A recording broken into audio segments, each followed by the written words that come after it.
नमस्कार साथीहरू, के तपाईँले कहिले सोच्नुभएको छ किन केही मानिसहरू सधैँ पैसामा सङ्घर्ष गर्छन् तर केही मानिसहरू सजिलै धनी बन्छन्? के कुनै यस्तो नियम छ जसले सबैलाई धनी बन्न मद्दत गर्न सक्छ?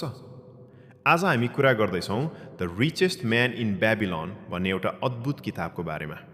यो किताब जोर्ज एस क्लसनले लेख्नुभएको हो र यसले धेरै वर्षदेखि मानिसहरूलाई पैसा कमाउने र जोगाउने तरिका सिकाउँदै आएको छ। अब सुरु गरौँ एउटा रोचक कथाबाट। यो कथा प्राचीन ब्याबिलोन सहरमा आधारित छ। ब्याबिलोन एक समय संसारकै सबैभन्दा धनी सहर थियो, तर त्यहाँ बस्ने सबै मानिस धनी थिएनन्। केही मात्र मानिसहरूसँग धेरै धन थियो र तीमध्ये सबैभन्दा धनी व्यक्ति थिए अर्काद।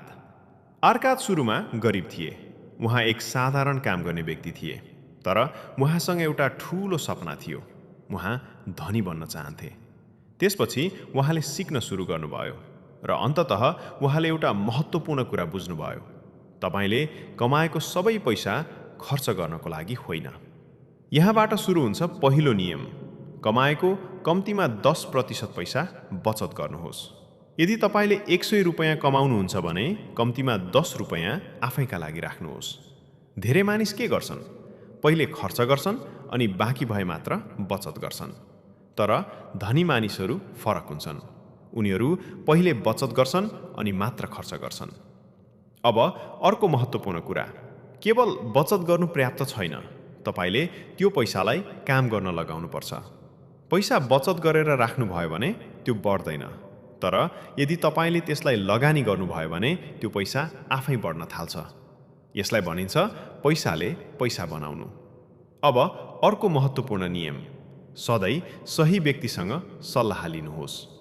धेरै मानिसहरू गलत व्यक्तिसँग सल्लाह लिन्छन् र त्यसैले उनीहरू घाटामा जान्छन्। यदि तपाईँ लगानी गर्न चाहनुहुन्छ भने अनुभवी र सफल व्यक्तिसँग मात्र सल्लाह लिनुहोस्। अर्को कुरा, आफ्नो पैसा जोगाउनुहोस्। जोखिमपूर्ण ठाउँमा पैसा नलगाउनुहोस्। राम्रोसँग बुझेर मात्र निर्णय लिनुहोस्। अब कुरा गरौँ खर्चको बारेमा। धेरै मानिसहरू किन गरिब रहन्छन्? किनकि उनीहरूको खर्च नियन्त्रणमा हुँदैन। तपाईका चाहनाहरू कहिल्यै सकिँदैनन्, त्यसैले तपाईले आफ्नो खर्च नियन्त्रण गर्न सिक्नुपर्छ। अन्तिम महत्त्वपूर्ण कुरा, आफ्नो अर्निङ एबिलिटी बढाउनुहोस्। नयाँ स्किल सिक्नुहोस्। आफूलाई सुधार्नुहोस्। जति तपाईको क्षमता बढ्छ त्यति तपाईको इन्कम बढ्छ।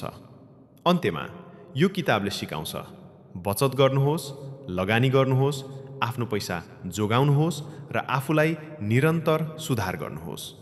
यदि तपाईले यी नियमहरू अपनाउनु भयो भने तपाईँ पनि धनी बन्न सक्नुहुन्छ। यदि तपाईलाई यस्तो भिडियो मन पर्यो भने लाइक गर्नुहोस्, सब्स्क्राइब गर्नुहोस् र कमेन्टमा भन्नुहोस् अर्को कुन किताबको समरी चाहनुहुन्छ। धन्यवाद।